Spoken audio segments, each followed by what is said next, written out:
Hello and welcome to my review of the Scinari Loreseeker for Lumineth Realm-Lords for Warhammer The Age of Sigmar from Games Workshop. One of these models will cost you £20.50. Currently it is out of stock of me filming this in June of 2024. It consists of 9 plastic components and a 32mm base. So not many components at all, 9 components for that £20. And I don't even think that I had an unboxing of the Loreseeker, judging by the number of videos in the Lumineth playlist. So we will review the Loreseeker today. I would have imagined the Loreseeker would have cost me £17.50, so it's gone up by £3 in the last past 3 years. That makes a bit of sense compared to, you know, the price increases of the other Lumineth that I've recently reviewed. So we'll have a look at the miniature up close right here. There it is. Interesting mini. Got this sword, very cool. Got a gemstone or something in the hilt of it.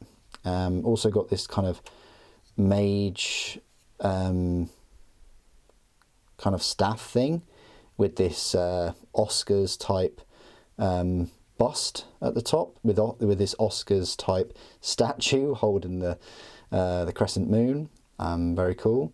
Got a bit of a tactical rock there. Helmet looks all right. You've got a sheath underneath this flowing cloak. I like the action poses in Lumineth. You know, you really get that sense that they're flowing or fighting or, you know, just moving about a lot, which is great. Anyway, that's the Loreseeker. That's what it looks like. As usual, format of this review, look at the miniature up close, go through some size comparisons, and then we'll go through all the rules. So, size comparisons then, compared to the Caligrave, which I've recently reviewed. Caligrave is taller, but only because of those sort of stilt things. Similar height normally, with the exception of that tall helmet that he's got. A Blade Lord, which is probably where you'd put one of these Loreseekers. Bit taller than Blade Lord, kind of, because of that rock. So it's not going to stand out too much with your normal infantry. A Wind Charger, obviously way taller. Lyrior, way taller. And then Severeth as well. Sorry. There you go. So, yeah, not going to stand out. Going to blend in with some of your other units. And then compared to some 40k minis, so got a Space Marine here. A bit taller than a Space Marine. Not as tall as taller than Slimarbo, and Primaris is definitely taller, just a bit though. So hope those comparisons have helped. And now this is my part of the review where I will go through all of the rules for the Loreseeker just to find out whether it is worth your points and your money. Well, the Loreseeker itself is a whopping 160 points. It is a leader model. It's one of the most expensive kind of character models, and is tucked away right after the Scinari Caligrave. So there's a few Scinari named miniatures like the Cathalar, you know, the Caligrave that I recently reviewed, and of course, you know, this one, the Loreseeker. So this Loreseeker, what you're getting for those 160 points is a movement of 6 inches, a save of 4+, bravery 8, and 6 wounds. It trumps the Caligrave in almost every category in that respect.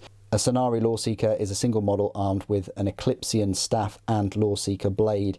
Now, the Eclipsean staff is a missile weapon. It's a 12-inch range, 2 attacks, 3+ to hit, 3+ to wound, rend of -2, damage D3. Very nice. Yes, you're only getting 2 attacks, but you know, the rend and the damage is pretty good. The melee weapons, that Loreseeker blade is a melee weapon, of course. It's a range of 1 inch, 4 attacks, 2+ to hit, 3+ to wound, -1 to rend, and damage D3. Again, pretty nice. Would have liked it to have a rend -2, but you know, still 2+ to hit on 4 attacks with damage D3 is nice. Abilities. Loreseeker. If an enemy model that bears an artifact of power is slain within 3 inches of any friendly models with this ability, you receive 1 command point. Okay, so you know, if they've got an artifact of power, they get killed, you're just going to get an extra command point. Lone Agent, you can add 1 to save rolls for attacks that target this model if it is more than 9 inches from any friendly models. That's pretty good, but it means that the Loreseeker has to be more than 9 inches from friendly models. In addition, instead of setting up this model on the battlefield, you can place it one side. You can place it to one side and say that it is set up as a Lone Agent reserve unit. If you do so at the start of the first battle round, before determining who has the first turn, you must set this model up. You must set this model on the battlefield anywhere that is more than 3 inches from the enemy units and not in your territory. If you set up this model within 6 inches of an objective that has no enemy units within 6 inches of it, you gain control of that objective and your opponent cannot gain control of it while this model is within 6 inches of it. That's pretty nice, pretty sneaky. And then magic. This model is a wizard. It can attempt to cast 1 spell in your hero phase and attempt to unbind 1 spell in the enemy hero phase. It knows the Arcane Bolt and Mystic Shield spells. Okay. Keywords: Order, Elf, Lumineth Realm-Lords, Scinari, Hero, Wizard, Loreseeker. It's alright. I don't think it would be as useful as the Caligrave in terms of the Erasure and the Realm Scribe sort of abilities and magic spells. It is nice to be able to control an objective straight away and add that command point, but it's got to be within, you know, 3 inches of friendly models with one of those. I mean, the staff is all right and the blade is all right, but it's nothing to massively write home about. It's quite survivable at 4+ save and 6 wounds, though. It's odd because I would have really liked to put this with another unit or with Blade Lords and things, but actually it's just a lone agent that isn't incredibly good, like an assassin or anything like that, or has a specific spell. What do you guys think of the Scinari Loreseeker? Do you think I'm missing something here? Please do put your thoughts and opinions down in the comments below. It'd be good to hear from you. Thank you for watching.